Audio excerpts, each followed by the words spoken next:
अवघी विठाई माझी, अवघी विठाई माझी, अवघी विठाई माझी.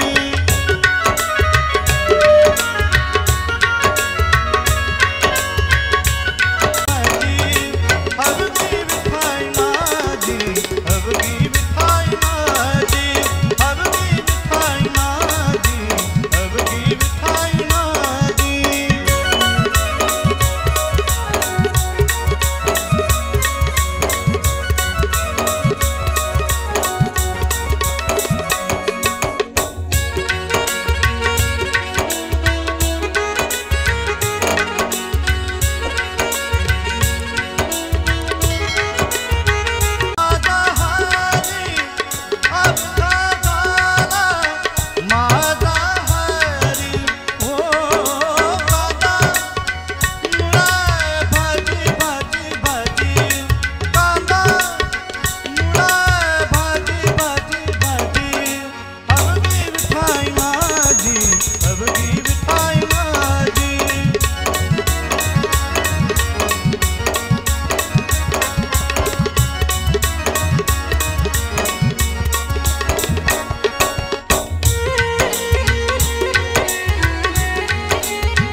मोठनाडा विहिरी दोरी,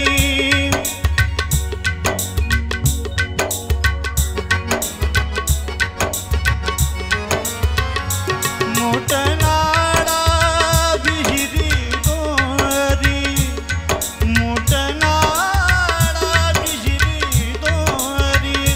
अवघी व्यापी ली पंढरी, अवघी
सावता म्हणे केला मला,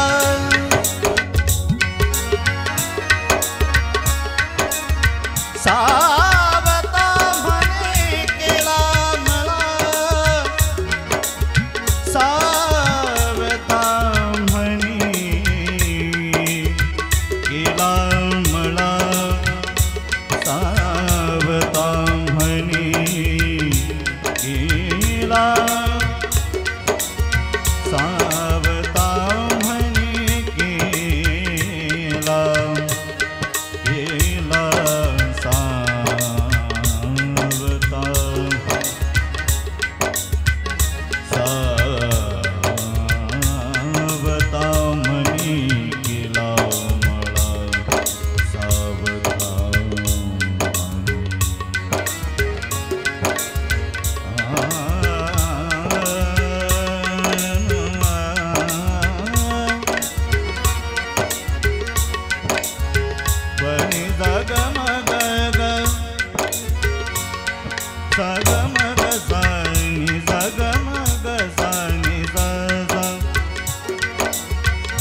सग बदनी द द द नि द ब ग रे नि सग बदनी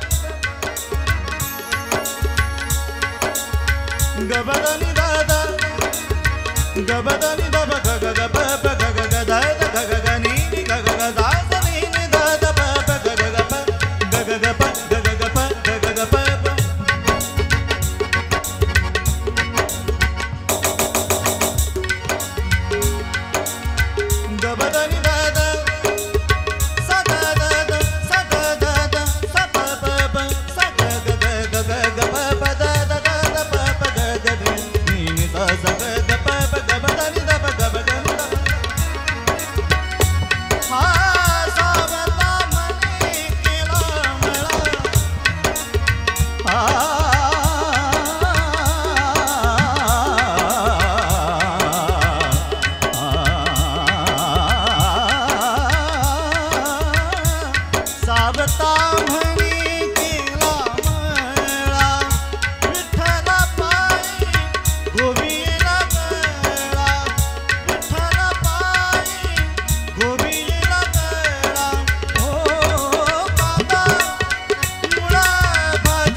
इच्छापूर्ती महादेव मंदिर प्राणप्रतिष्ठा कलशारोहण निमित्तानं संगीतमय श्रीमद भागवत कथा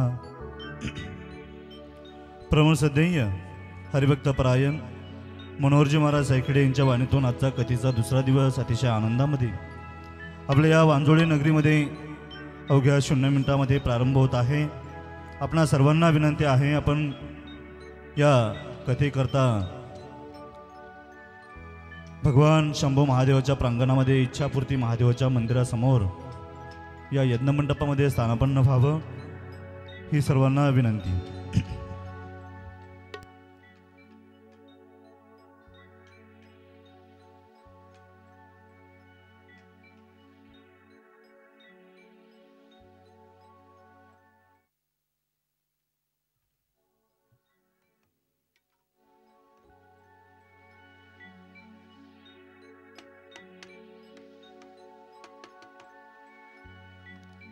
हरे राम हरे कृष्णा हरे राम हरे कृष्णा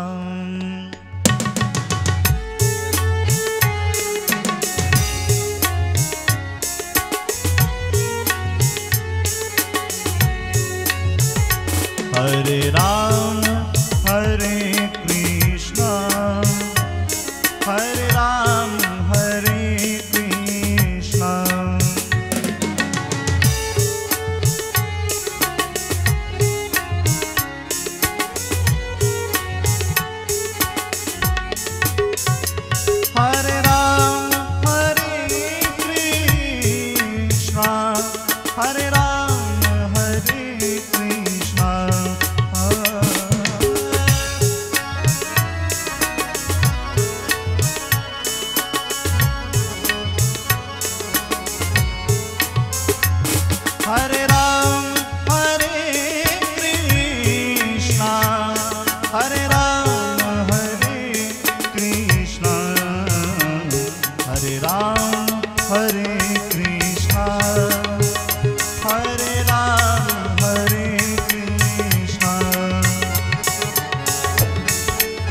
बड़े भाव के साथ गाइए श्री राधे।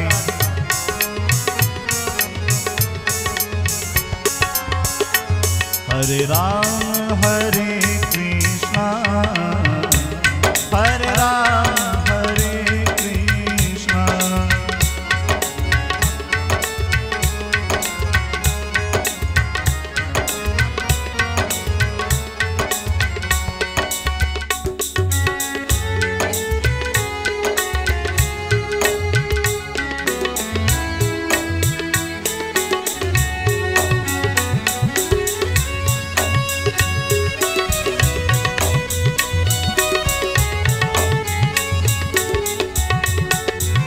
हरे राम हरे कृष्णा हरे राम हरे कृष्णा।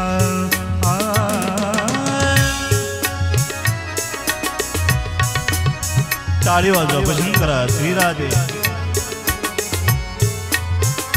हरे राम हरे कृष्णा हरे राम हरे कृष्णा।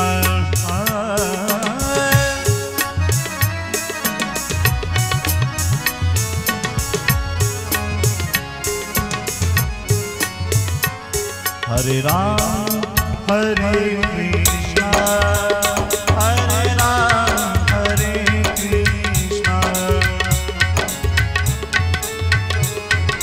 सर्वांनी टाळी वाजवा भजन करा श्री राधे। हरे राम हरे कृष्णा हरे राम हरे कृष्णा। हरि बोल।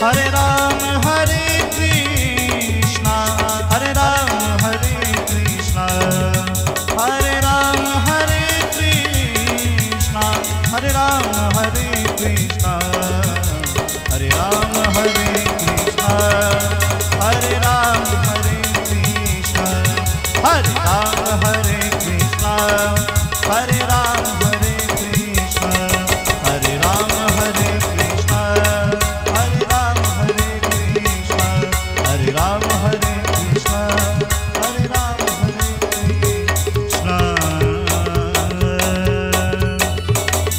बोले श्री गोपाल कृष्ण भगवान की जय। राधा रानी की जय। युगल सरकार की जय। बोले श्री महादेव की जय। सब संतन की जय। गुरुदेव भगवान की जय।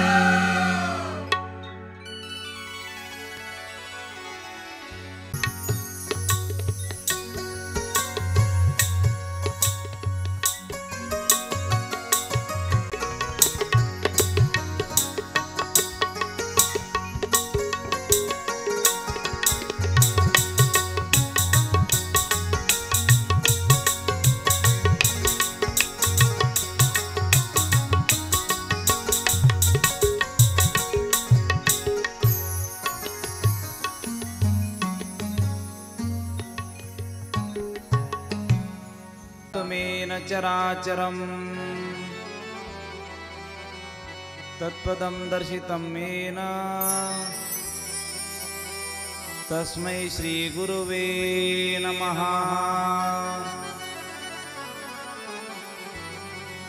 सरस्वती महाभागे विद्ये कमललोचनी विश्वरूपे विशालाक्षी विद्याम्बे नमोस्तुते।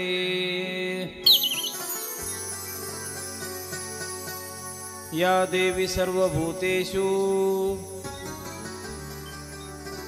शक्तिरूपेण संस्थिता नमस्तस्यै नमस्तस्यै नमस्तस्यै नमो नमः। समचरण सरोजं सान्द्रनीलाबुदाभं जगननीतपानिं मण्डनं मण्डलानां तरुण तुलसीमाला कंदरं कंजनेत्रम् सदय धवलहासं विठ्ठलं चिन्तयामि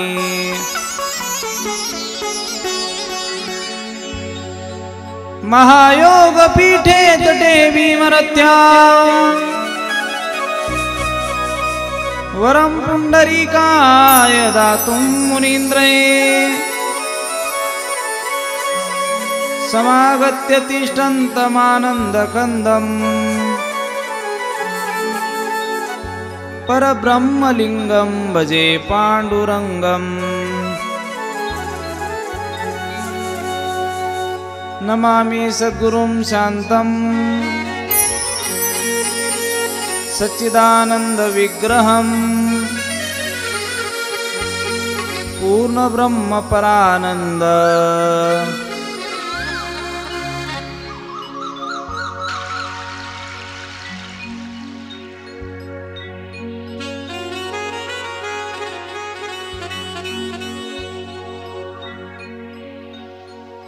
मीशमालन्दिवल्लभम्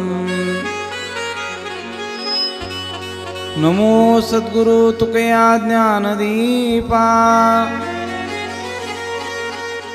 नमो सद्गुरु सच्चिदानन्दरूपा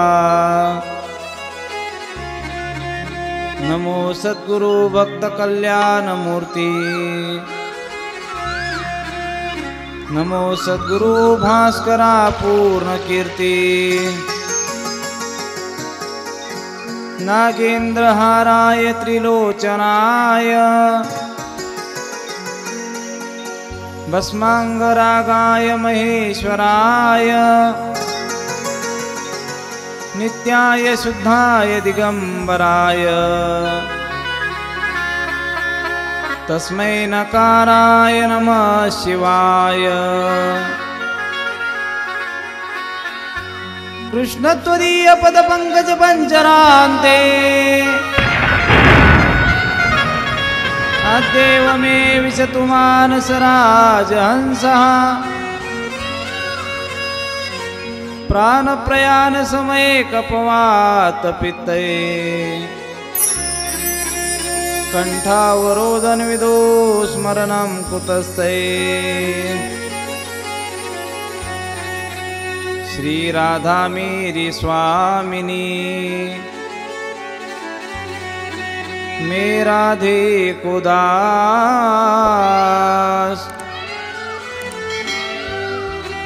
जन्म जन्म मोहे दीजियो श्री वृंदावन वास मुक्ति कहे गोपाल से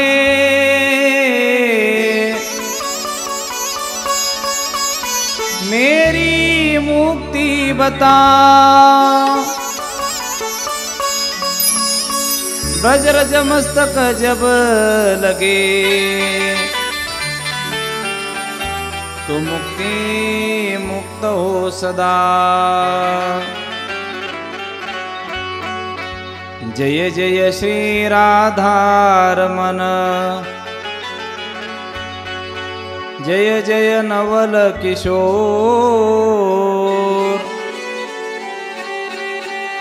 जय गोपी चित्त चोर प्रभु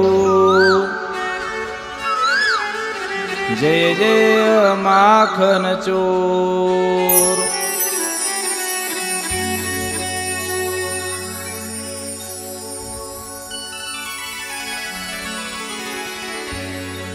आइए हनुमंत विराजिए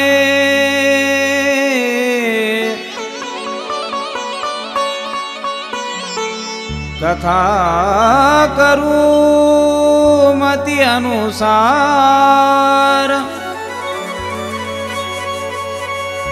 प्रेम सहित गद्दी धरो पधारो पवन कुमार सियावर रामचंद्र की जय पवन सुत हनुमान की जय उमापति महादेव की जय बोलो रे भाई सब संतन की जय। गोपाल कृष्ण भगवान की जय।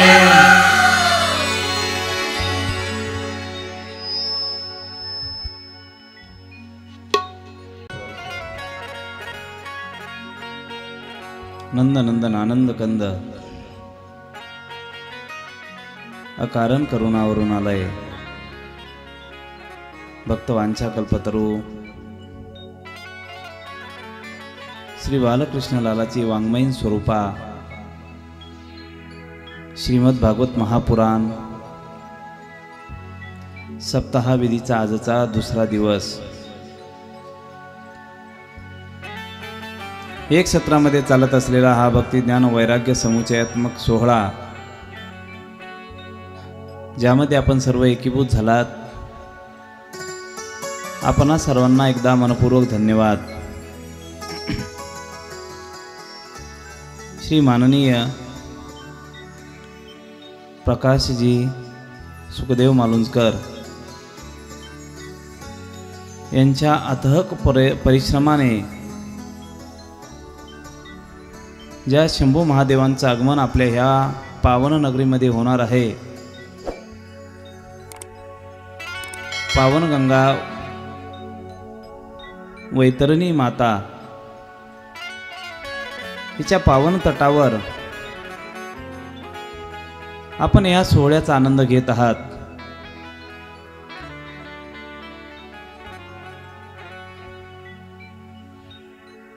कोणत्याही मोठ्या कार्याला आकार देण्यासाठी खूप कष्ट करावे लागतात आणि त्या कष्टाची पूर्ती जेव्हा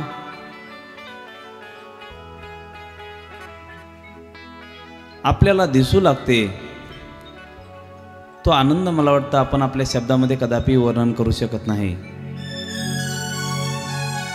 कोट्यावधीचं घर बांधलं जातं, परंतु घरामध्ये एखादा कोपरा कानाकोपरा भगवंतासाठी अर्पण केला जातो। इथली अवस्था सगळी उलटी आहे। घराहीपेक्षा मंदिराला एवढं शोभायमान बनवलेलं आहे का मंदिराकडे पाहिल्यानंतर ज्ञानोबारांनी एक सुंदर ओवी खर्च केलेली आहेत। अंगाचे सुंदरपणे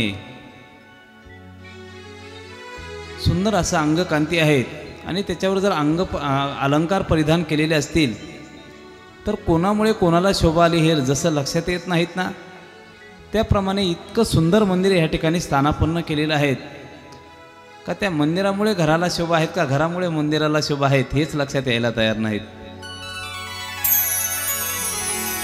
आपण गार्डन असतं, घर मोठं असतं, परंतु भगवंताची भक्ती तशीच तोला मोलाची असेल असं आपल्याला म्हणता येत नाहीत।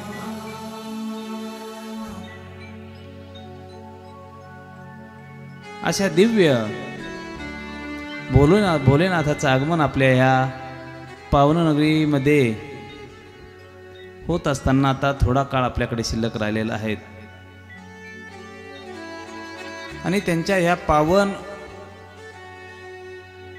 आगमनासाठी आपण श्री बालकृष्ण लालाची दिव्य कथा या ठिकाणी श्रवण करत आहात। ज्या कथामृताचा आपण रसपान करत आहात, त्या कथामृताला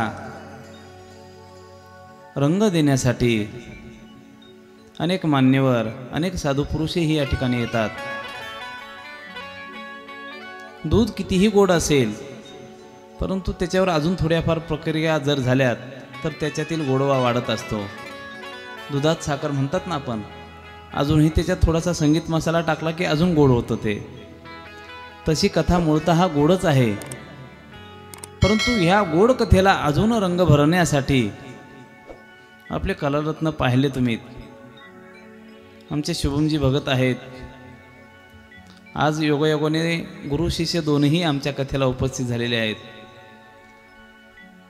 आमची दीक्षाताई डावकर, तलाठी कार्यालयामध्ये आमचे दिलीप भाऊ काम करतायत, परंतु संप्रदायाचा व्यासंग असल्यामुळे आपल्या कन्येला सुद्धा त्या व्यासंगामध्ये त्यांनी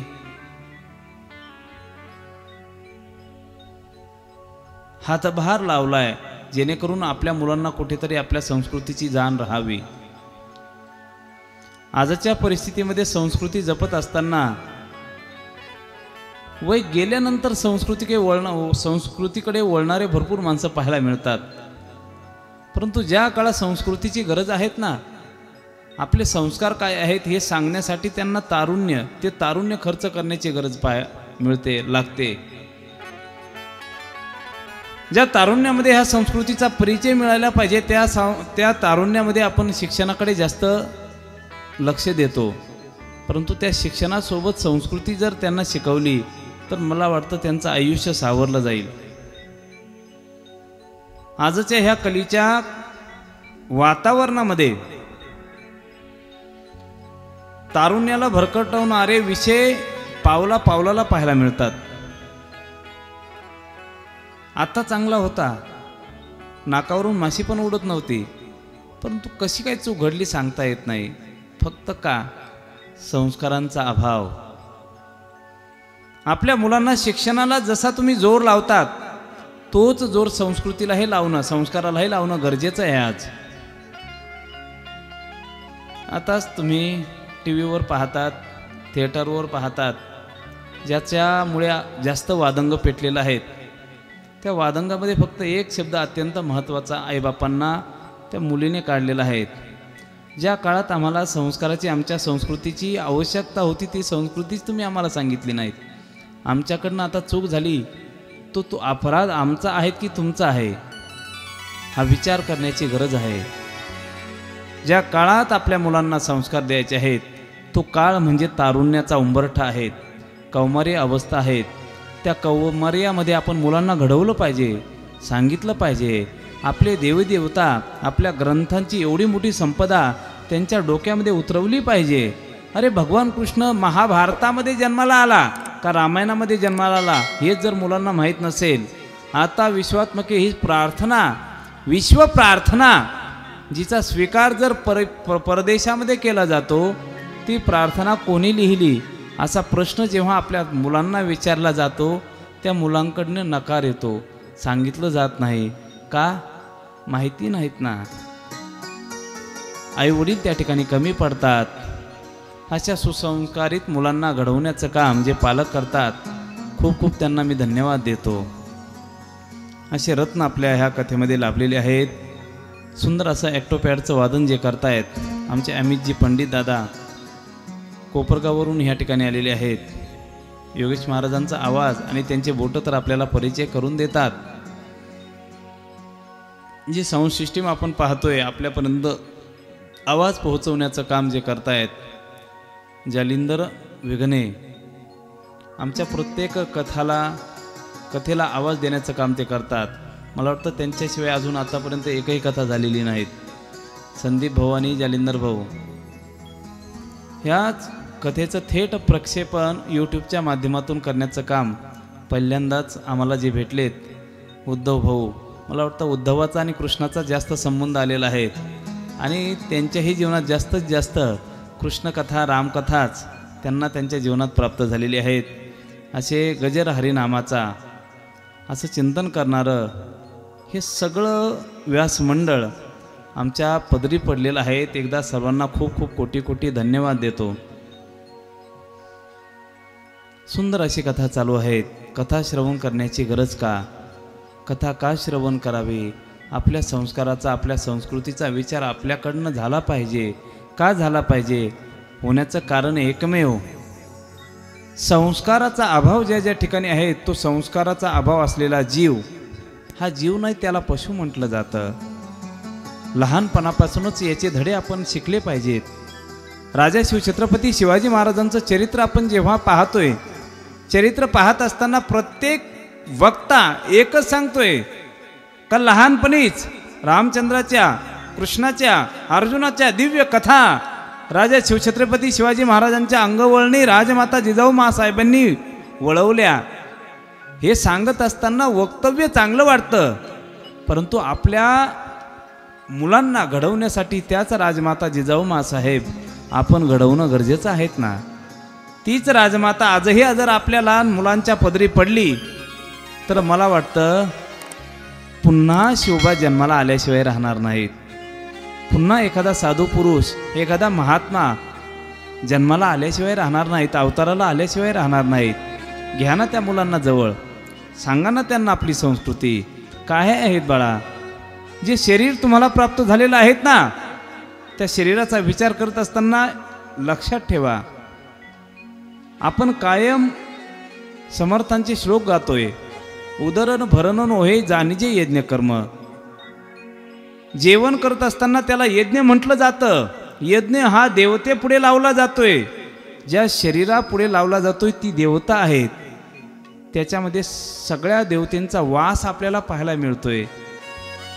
नाही तुझ्या लक्षात येणार एवढं, परंतु लक्षात घे, जेव्हा तू मोठा होशील ना, मोठा होत असताना ज्या हातांचा हातभार तुझ्या जीवनाला लागलेला आहे, त्या जीवनाकडे पाहत असताना, त्या हातांकडे पाहत असताना त्या हातांची अवस्था सांगते ती आई. ह्या करकमलामध्ये देवतेंचा वास आहेत. आणि आपले शास्त्र सांगतात ना, एकदा सकाळी उठल्याबरोबर त्या हातांकडे पहा आणि तोंडातून शब्द निघाले पाहिजेत. कराग्रे वसते लक्ष्मी, करमध्ये सरस्वती, करमुले तु गोविंद, प्रभाते करदर्शनम.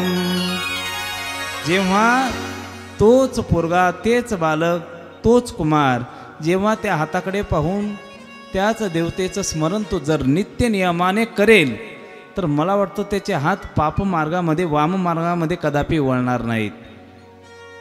जवळ घ्या आणि त्यांना नाही मोठं कीर्तनकार करता आलं, नाही मोठा वक्ता करता आलं, नाही मोठा तो नोकरीला लागला, परंतु कमीत कमी तो माणूस म्हणून जगल्याशिवाय राहणार नाहीत. द्या त्यांना ते धडे. इंसान पे डगर पे बच्चों दिखाओ चल के, यह देश है तुम्हारा, नेता तुम्ही हो कल के. इंसाफ की डगर पे बच्चों दिखाओ चल के, यह देश है तुम्हारा, नेता तुम्ही हो कल के.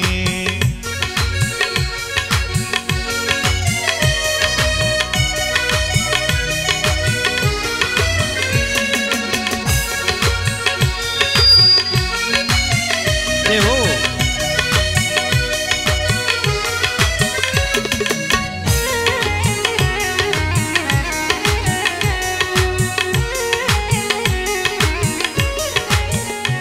दुनिया के रंज सहना और कुछ न मुझसे कहना, दुनिया के रंज सहना और कुछ न मुझसे कहना. इंसाफी दुनिया के रंज सहना और कुछ न मुझसे कहना. सच्चाइयों के बल पे आगे को बढ़ते रहना. रख दोगे एक दिन तुम संसार को बदल के, रख दोगे एक दिन तुम संसार को बदल के. इंसाफ की डगर पे बच्चों दिखाओ चल के, यह देश है तुम्हारा, नेता तुम्ही हो कल के. इंसाफ की डगर पे दिखाओ चल के, यह देश है तुम्हारा.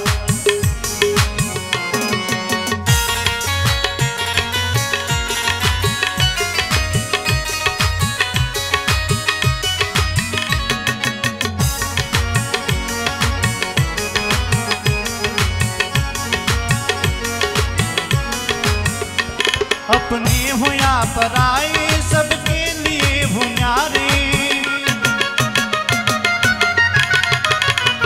अपने हो या पराए सबके लिए हो न्यारे. देखो कदम तुम्हारा हरगिज न डगमगाए. रास्ते बड़े कठिन है चलना संभल संभल के, रास्ते बड़े कठिन है चलना संभल संभल के. इंसाफ की डगर पे बच्चों दिखाओ चल के, यह देश है तुम्हारा, नेता तुम्ही हो कल के. इंसाफ की डगर पे बच्चों दिखाओ चल के, यह देश है तुम्हारा, नेता तुम्ही हो कल के. यह देश है तुम्हारा, नेता तुम्ही हो कल के. यह देश है तुम्हारा, नेता तुम्ही हो कल के. गोपाल कृष्ण भगवान की जय. संस्कार आपल्या मुलांना देण्यात आलेच पाहिजे. मला वाटतं परमपूज्य आठवले शास्त्रींनी याचा प्रचार प्रसार संपूर्ण महाराष्ट्रात, महाराष्ट्राच्या बाहेर, विदेशात देखील केला. त्यांचे श्लोक आजही आपण घेतले जातात. आजही गावागावामध्ये त्याचं अध्ययन केलं जातं, चिंतन केलं जातं.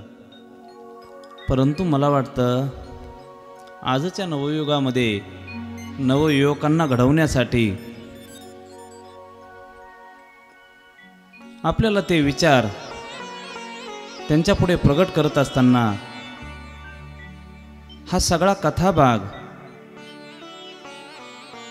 याचं चिंतन त्यांच्यापुढे आणण्यासाठी ह्या कथेचा विचार प्रगट करणं अत्यंत गरजेचं आहे. म्हणून इच्छापूर्ती महादेव मंदिराच्या ह्या भव्य परांगणामध्ये वैतरणा गंगेच्या तीरावर आपण ही कथा रसपान करत आहात. नैमिषारण्यामध्ये सुतांच्या मुखारविंदातून 88,000 ऋषीवर ही कथा श्रवण करत आहेत. कथा श्रवण करत असताना अनेक प्रश्नावली अंतःकरणामध्ये दाटून येते आणि दाटून आल्यानंतर त्याच प्रश्न मंजुषेचं चिंतन करत असताना हजारो ऋषींच्या माध्यमातून आपल्या पुढे ही कथा, या कथेचं महत्त्व प्रतिपादन करत असताना काल आपण भक्ती, ज्ञान आणि वैराग्याचं चिंतन पाहिलं. आणि जेव्हा प्रश्न असा निर्माण होतोय का मनुष्य पाप मार्गामध्ये आपलं जीवन घालवण्यामध्ये व्यग्र असताना जर यदा कदाचित त्याचाही उद्धार करण्याची गरज पडली तर ह्या कथेने होऊ शकतो का? तेव्हा त्याचं चिंतन करत असताना पद्मपुराणातील महात्म्य आपण चिंतनामध्ये पाहण्याचा प्रयत्न केला. तुंगभद्रेच्या किनाऱ्यावर एक नगर वसलेलं आहे. एक धर्मनिष्ठ ब्राह्मण भगवंताचं भजन करतोय. युक्त आहार विहार नेम इंद्रियासी सार नसावी बासर निद्रा बहुभाषण काळ सारावा चिंतने एकांतवासी गंगा स्नाने देवाच्या पूजने प्रदक्षिणा तुळशीच्या. असा धर्मपरायण महात्मा आत्मदेव चिंतन करतोय, भगवंताचं भजन करतोय. भगवंताचं भजन करत असताना प्रश्नचिन्ह निर्माण होतंय. काय असतं, जेव्हा आपण भगवंताच्या जास्त जवळ जायला लागतो तेव्हा भगवंत बाकीच्यांना, जे जवळचे आहेत त्यांना लांब लोटण्याचं काम करतो.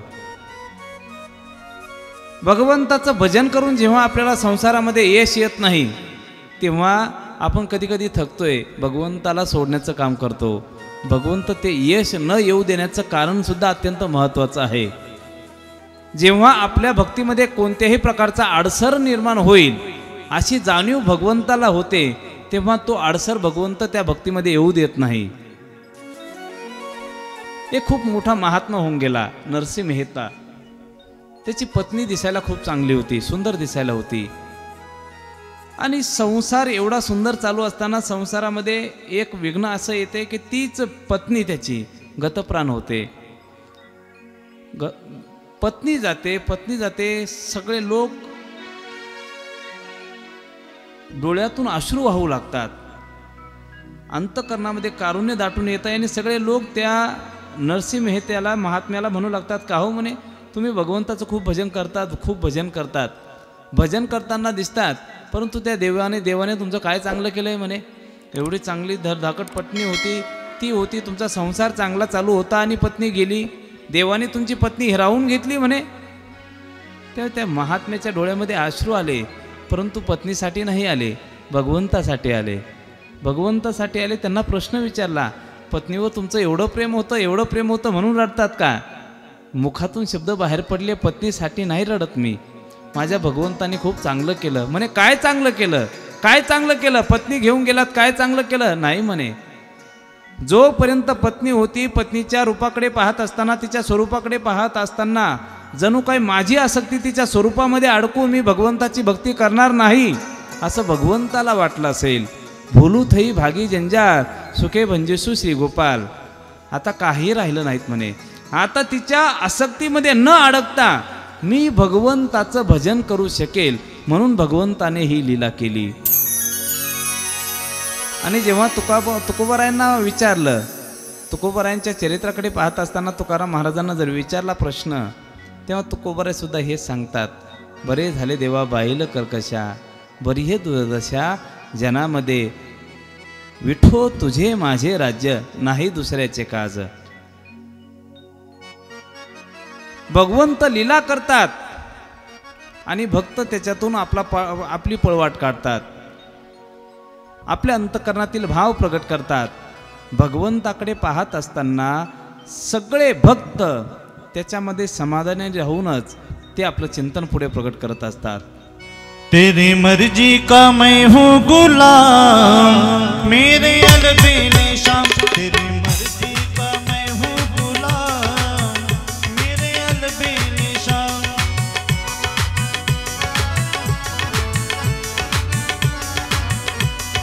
अलबेले राम मोरे अलबेले शाम, अलबेले राम मोरे अलबेले शाम. तेरी मर्जी का हो तेरी मर्जी का, तेरी मर्जी का मैं हूँ गुलाम, मेरे अलबेले राम. तेरी मर्जी का मैं हूँ गुलाम, मेरे अलबेले शाम.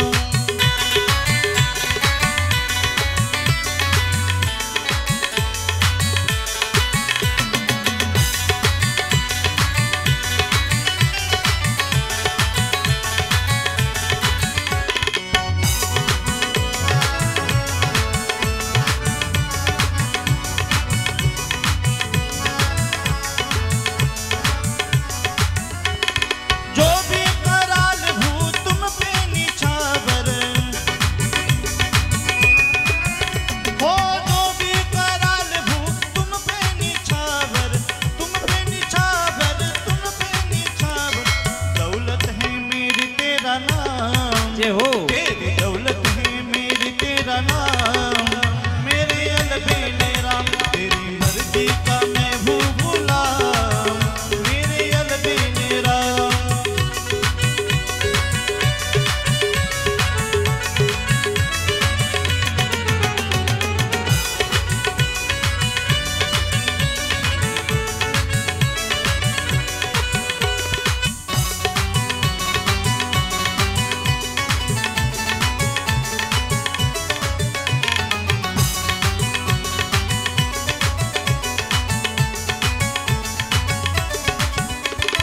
तेरी रज़ा में कटनी राहें,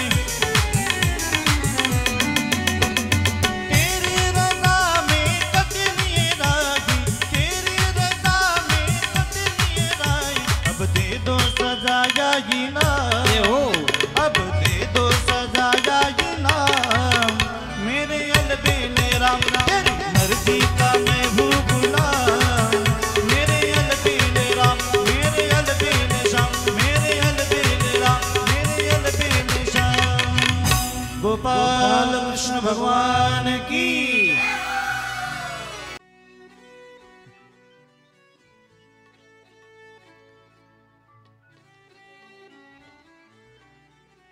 भक्त भगवंत जशी अवस्था देतील, जशी व्यवस्था करतील, त्या अवस्थेमध्ये धन्यता मानतात. एक सांगेन मी तुम्हाला, आयुष्यामध्ये कितीही व्यवस्था झालीत तरीही मनुष्य त्याच्यामध्ये समाधानी राहील असं आपल्याला वाटत नाही. मनाच्या विरोधात थोडीशी जरी घटना घडली तरी चांगल्या वस्तूसुद्धा मनुष्याला समाधान देत नाहीत. समोर दिसत असतात परंतु आपल्याला त्या ग्रहण करता येत नाहीत. का? मन त्या ठिकाणी लागत नाही.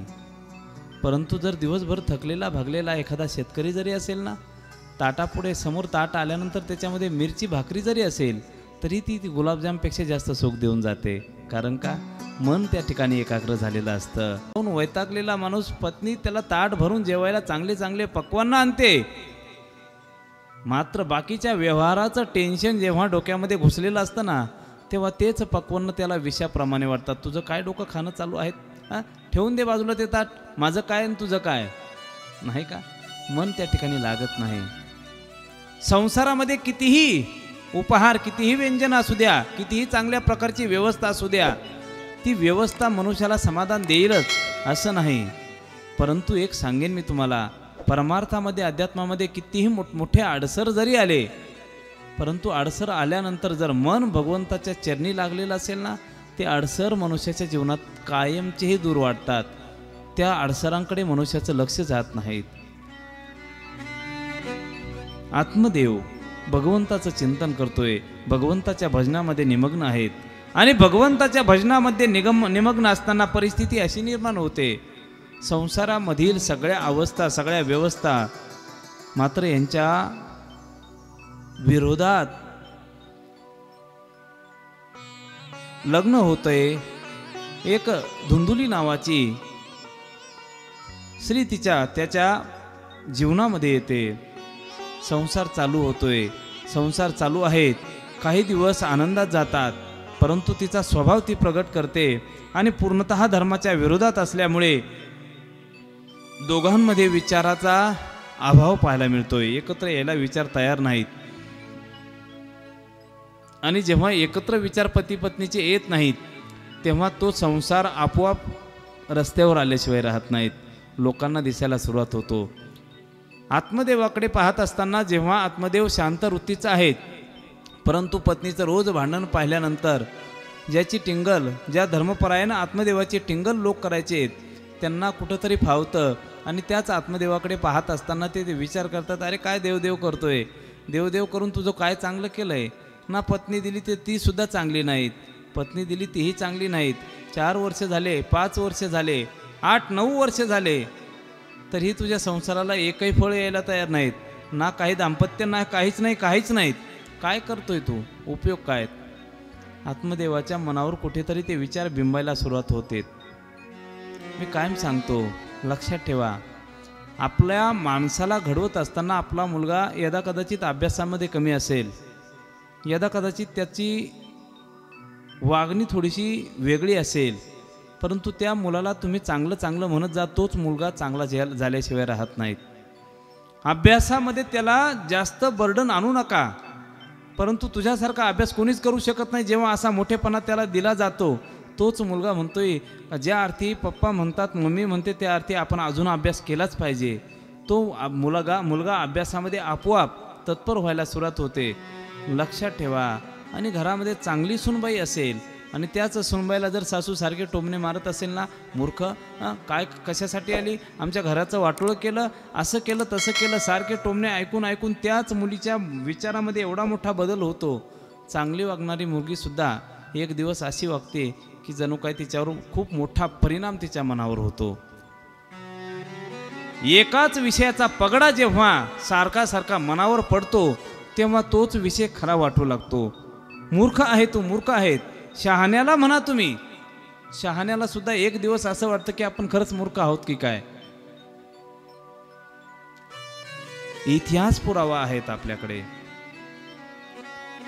आपल्या ह्याच प्रांतामध्ये, ह्याच भागामध्ये हे खूप मोठा महात्मा, एक सज्जन महात्मा होऊन गेला, ज्यांचं नाव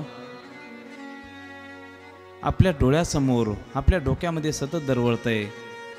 देशाला विजयश्री प्राप्ती करून देण्यासाठी, स्वतंत्र करण्यासाठी ज्यांचा सर्वात मोठा हातभार लागलाय, जहाल मतवादी म्हणून ज्यांची ओळख आहेत, ते आपल्याच परिसरात, आपल्याच भूमीमध्ये जन्माला आलेले स्वातंत्र्यवीर सावरकर तात्या.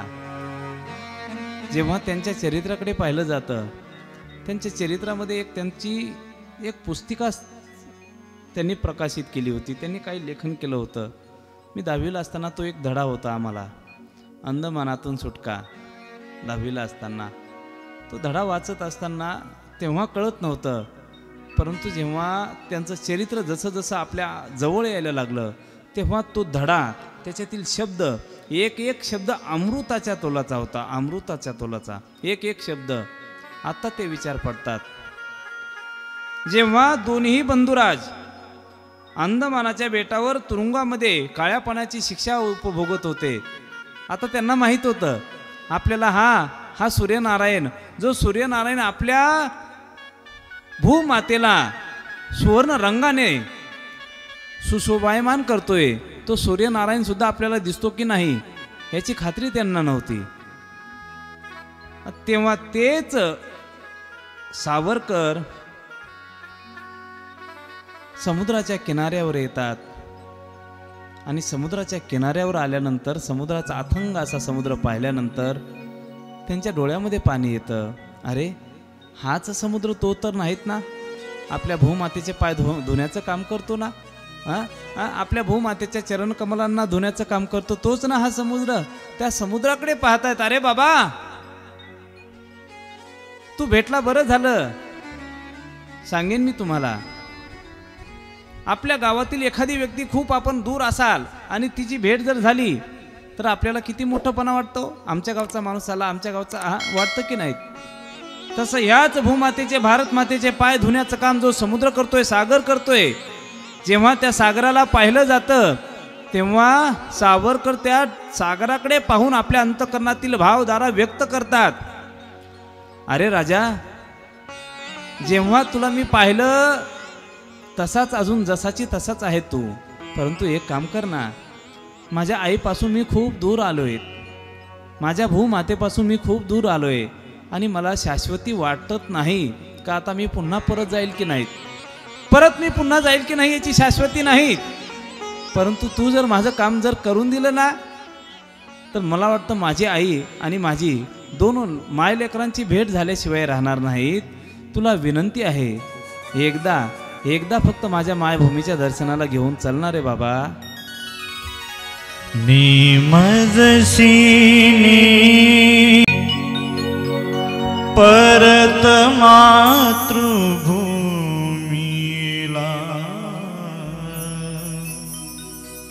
सागरा प्राण तळमळला, तळमळला सागरा.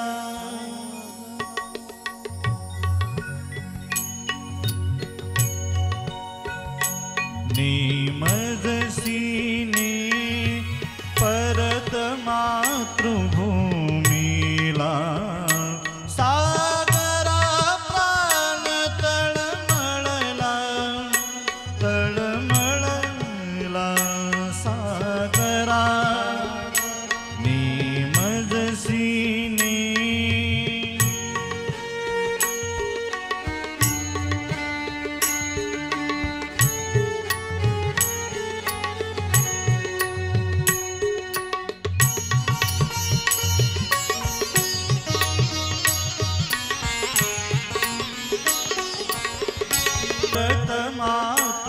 मातृभूमीला सागरा प्राण तळमळला, तळमळला सागरा, सागरा, सागरा.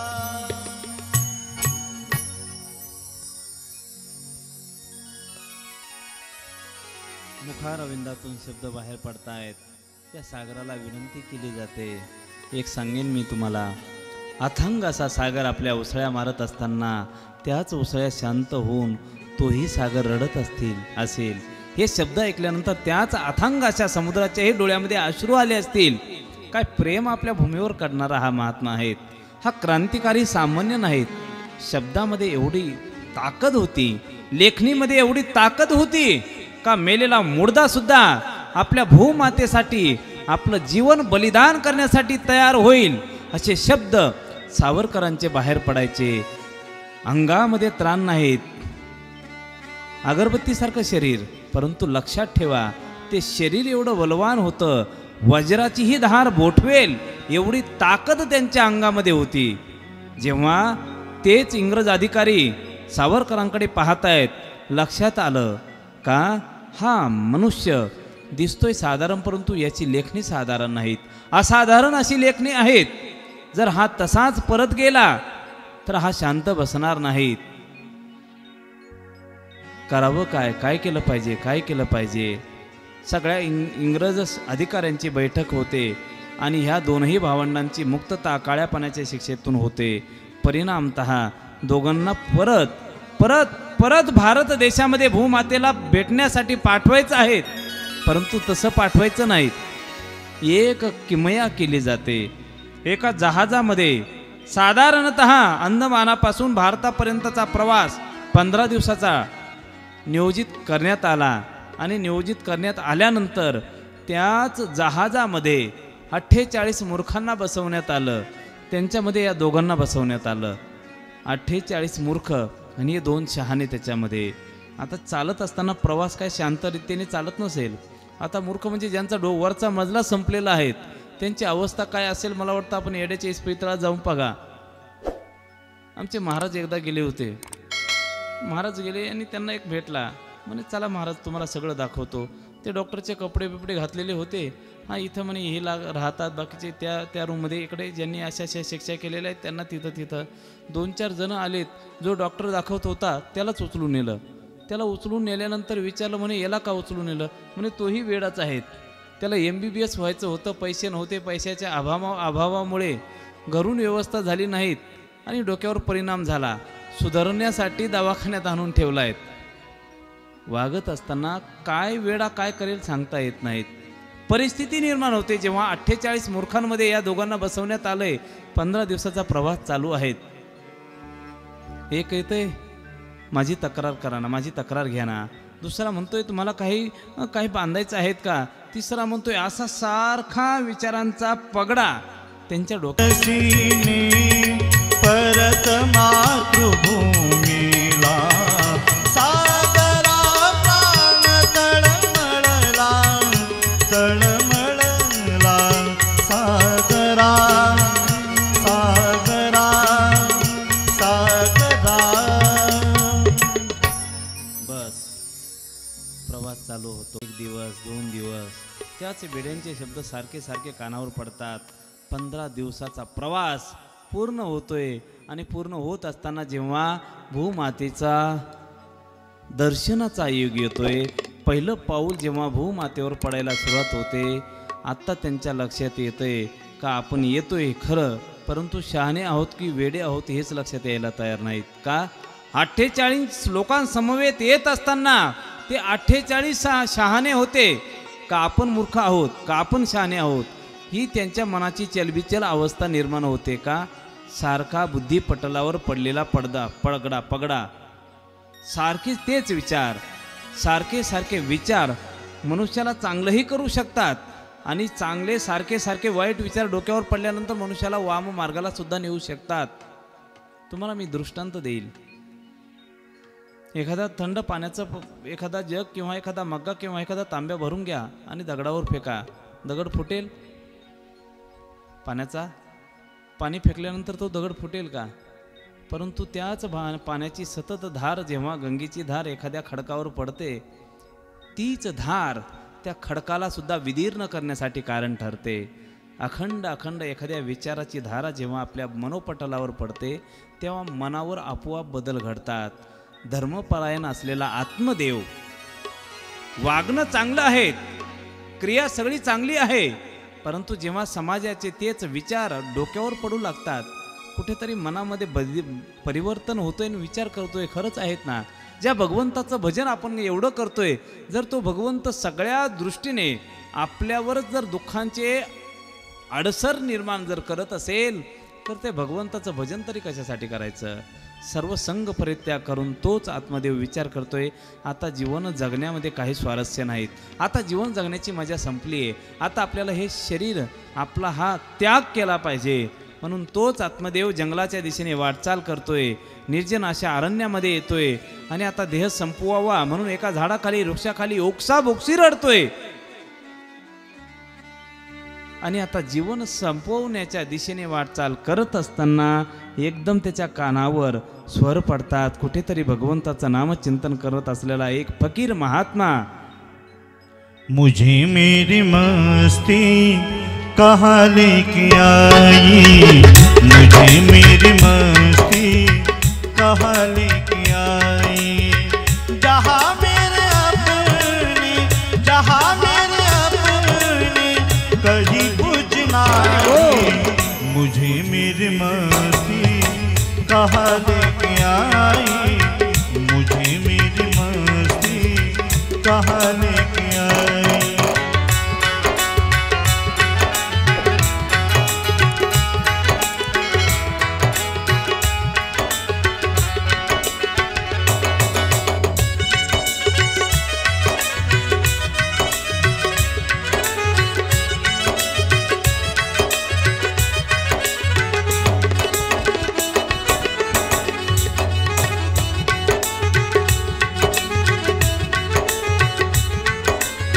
पता जब लगा मेरी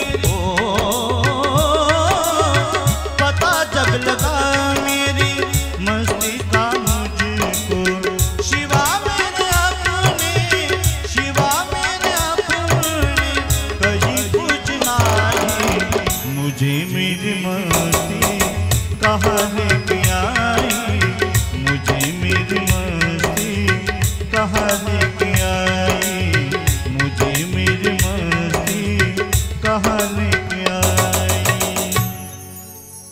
मस्तीमध्ये मदन मस्त असलेला तोच महात्मा त्या नगरीमध्ये येतोय, त्या वनामध्ये येतोय आणि वनामध्ये आल्यानंतर तेच शब्द जेव्हा आत्मदेवाच्या कानावर पडतायत, अरे कोणीतरी महात्मा आपल्या दिशेने वाटचाल करत येताना दिसतोय. मग देहाला संपवण्याच्या अगोदर जे या संत महात्म्याचं दर्शन घेतलं, कमीत कमी आत्महत्येचं पातक तरी आपल्याला लागणार नाहीत. म्हणून त्या ठिकाणी त्याचे विचार थांबतात आणि आत्मदेव तोच त्या साधूकडे पळत जातोय.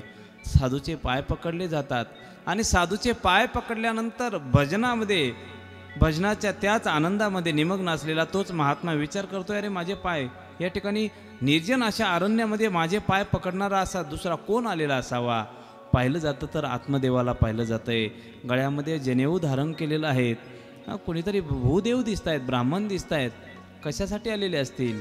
अरे मला असं वाटलं माझी साधना एवढी बलवत्तर आहेत का हो, मी भगवंताच्या भजनासाठी फक्त इथे एकटाच आलेलो असावा, परंतु माझ्याही अगोदर कुणीतरी येऊन बसलेलं आहेत असं कोणाला वाटू लागतं? त्या साधूला वाटू लागतं. साधू विचारतोय, भूदेवा माझे पाय पकडतात कशासाठी पकडतायत? डोळ्यामधून अश्रू वाहत आहेत तुमच्या, काय कारण असावं, काय करावं? अनेक प्रश्न विचारले जातात. तुम्ही भगवंताच्या भेटीसाठी आलेले असावेत असं वाटतंय मला. आत्मदेव म्हणतो नाहीत. ज्या अर्थी भगवंताची भेट घ्यावी अशी इच्छा नाही, त्या अर्थी संतांच्या भेटीसाठी आलेले असावेत. साधूच्या भेटीशिवाय भगवंत कळत नाहीत ना आपल्याला. मग साधूच्या भेटीसाठी आलात का? काय मी उद्धार पावेन, काय कृपा करील नारायण, ऐसे तुम्ही सांगा संत जन, करा समाधान चित्त माझे, असे याच्यासाठी आलात का? नाही. भगवंताची भेट नाही, संतांची भेट नाही. मग ह्या निर्जन अशा अरण्यामध्ये आक्रोश करत असताना, डोळ्यातून अश्रू वाहत असताना आले तरी कशासाठी? तेव्हा तोच आत्मदेव सांगतोय.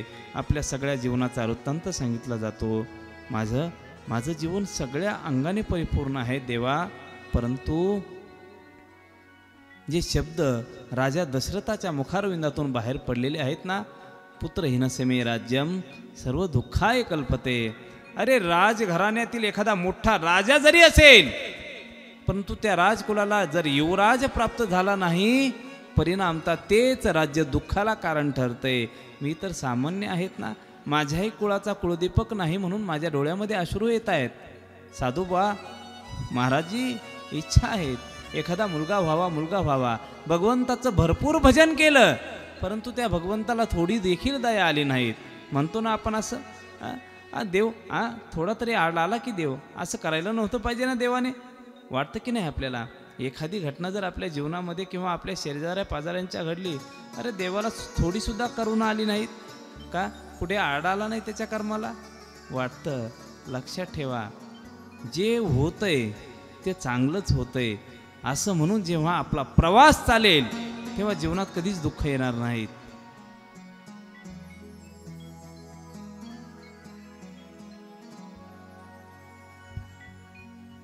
साधारणतः 12-13 वर्षाच्या अगोदरची गोष्ट आहे.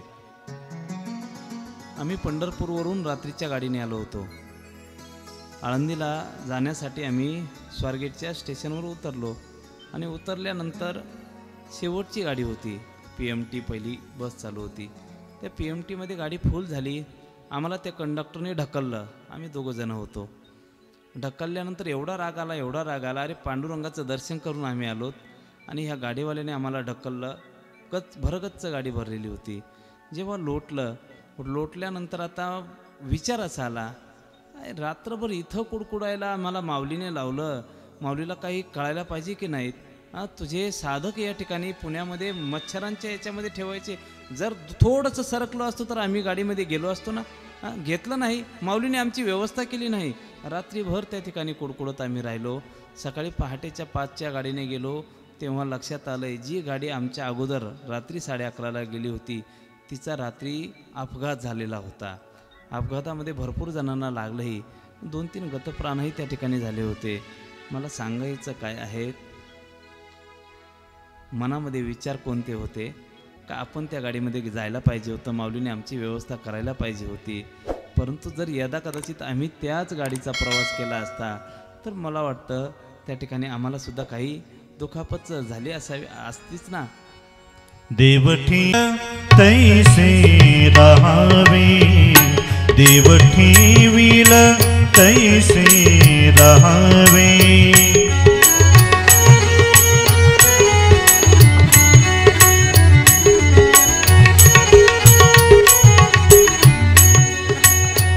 समयासी सादर भावे, समयासी सादर भावे, देव ठेविल तैसे रहावे.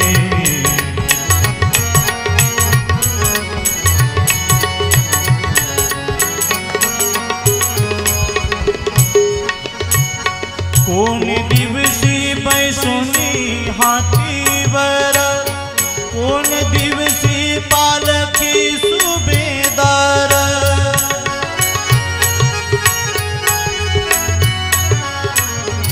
कोण दिवसी बैसोनी हातीवर, कोण दिवसी पालखी सुभेदार. कोण दिवसी पायाचा चाकर चालत जावे, चालत जावे. समयासी सादर भावे, समयासी सादर भावे, देव ठेविल तैसे रहावे, देव ठेविल